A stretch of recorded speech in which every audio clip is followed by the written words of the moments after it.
You've probably heard the saying that you can't truly love another unless you first love yourself.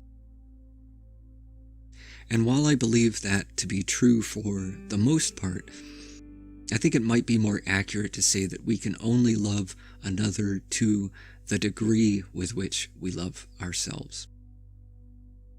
I don't want to encourage the idea that you either love fully and completely or not at all. It seems to me that love is experienced and expressed to varying degrees. And that sometimes we might be expressing some degree of genuine love while also expressing something else, something like attachment or wanting, something which gets in the way of love being expressed in all of its fullness. We all have love within us, but it's often obscured by false and limiting beliefs. And so the degree with which we're able to love both ourselves as well as others depends on the degree to which that love is unobstructed.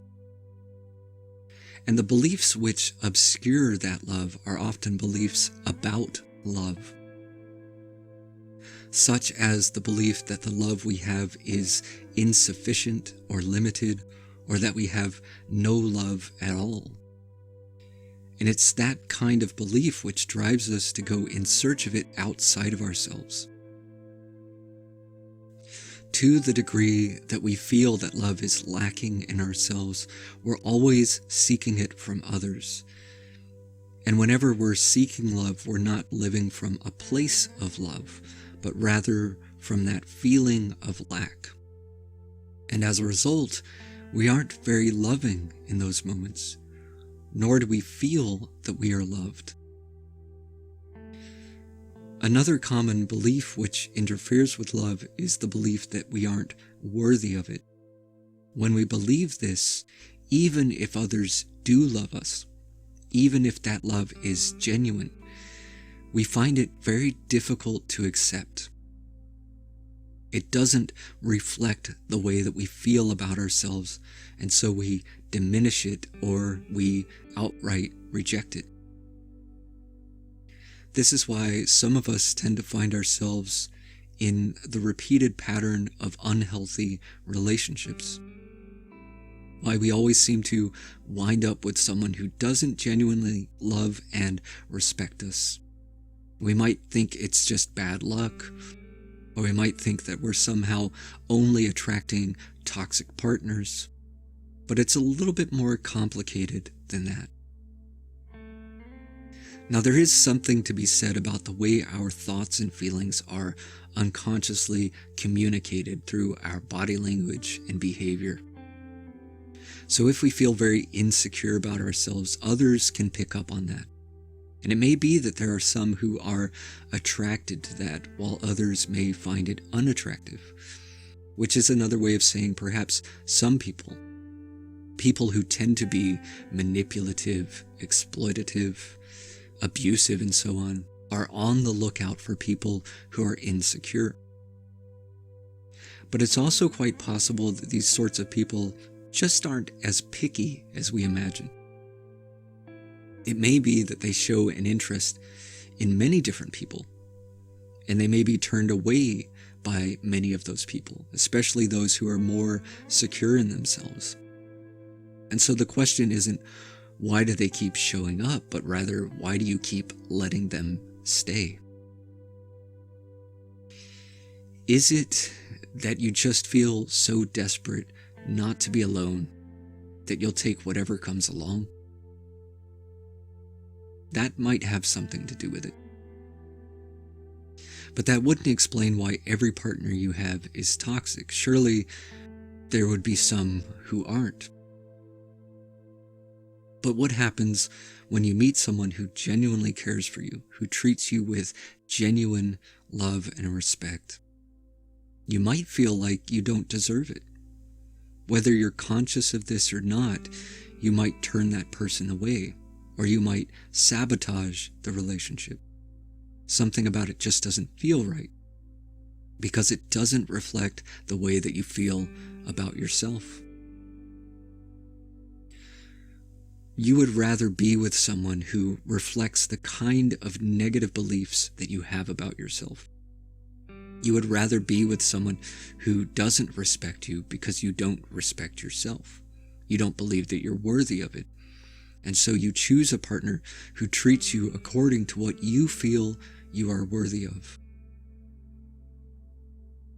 But the more that you love yourself and thereby respect yourself, the less you're going to be willing to tolerate disrespect from others. You're not going to be interested in anyone who treats you any less than what you feel you deserve. There are really two sides to this coin. The way we feel about ourselves determines both the way we treat others as well as how we allow others to treat us. So the more that we love ourselves, the more we love others, and the more open we are to receiving love from others. To say that we need to love ourselves in order to love others is really coming from the understanding that the way that we treat others is often a reflection of how we feel about ourselves. If we're unable to accept ourselves as we are, we'll find it difficult to accept others as they are. If we judge ourselves, we judge others. If we hate ourselves, we hate others. However we feel about ourselves is projected onto others. Other people become a mirror of ourselves. So the more that we love ourselves, the more we're kind to others, the more we understand and accept others, the more we will naturally do the same in regard to others. Love really has a great deal to do with acceptance. To love ourselves requires that we accept ourselves just as we are. One of the reasons we may find this so challenging is because there may be aspects of ourselves, real or imagined, that we find unpleasant or undesirable. But the thing about love is that it's truly unconditional. That means there's no conditions that have to be met in order for there to be love. It's not that there's conditional and unconditional love, as some people seem to think. All love is unconditional. But as soon as conditions are required, it ceases to be love. It becomes something else instead. It becomes begging or bargaining. So to love oneself isn't about having to be perfect and flawless. It means you accept yourself just as you currently are, flaws and all.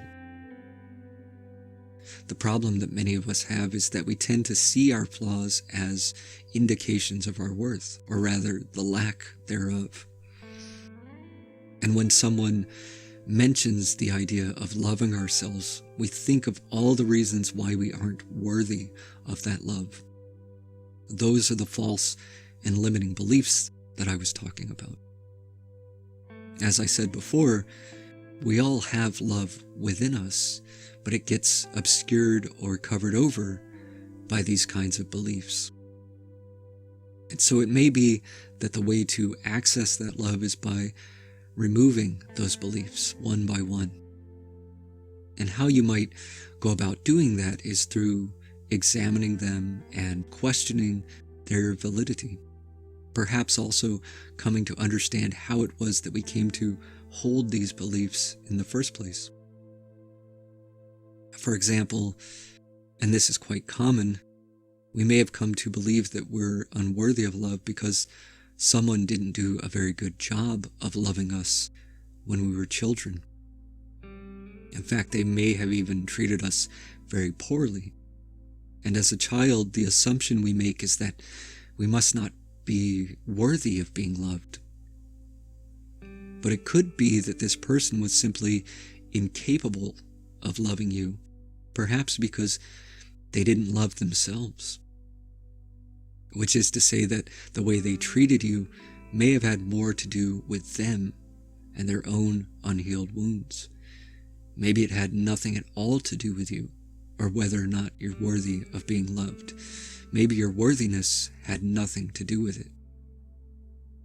It's these kinds of things that we need to re-examine. So this whole thing about loving ourselves can be a process. It's not really a process of cultivating love, but rather removing whatever is standing in the way of it so that it can arise and flow more freely.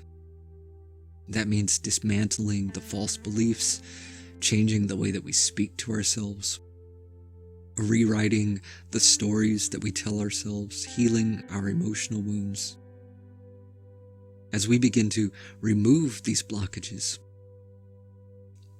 we begin to access that love more and more, and that love then helps to accelerate the process. We begin with just a little bit of self-acceptance, a little bit of forgiveness, a little bit of understanding and compassion. And that helps to dissolve some of the negativity, the judgment, the self-loathing, the insecurity, if even just a little. And over time, as more of that love becomes accessible, the more of that negativity gets dissolved.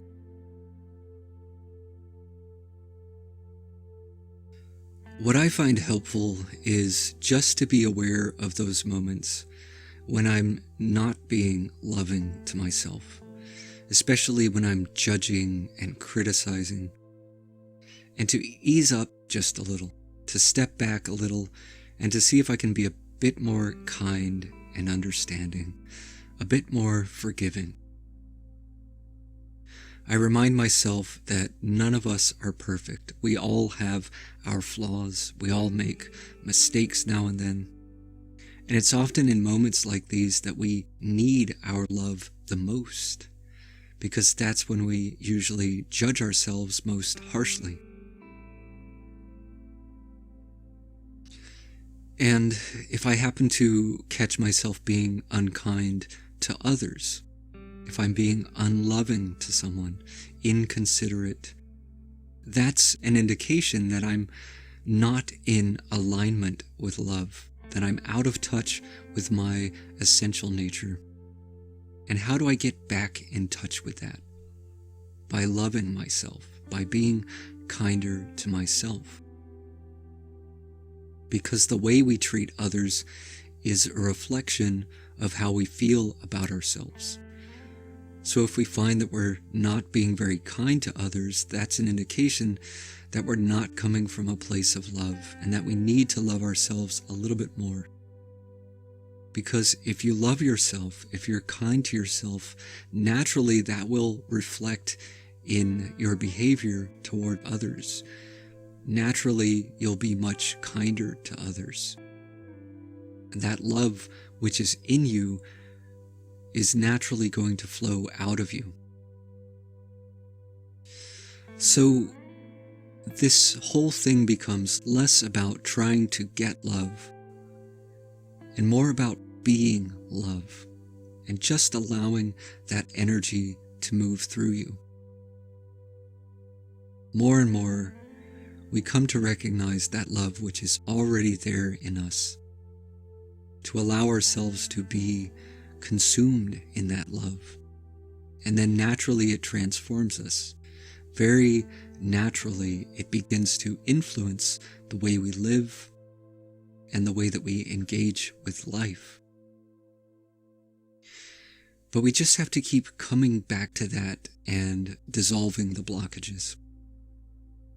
Perhaps eventually we will have removed all of them, and that love can flow freely, filling every corner of our being and spilling out into the world.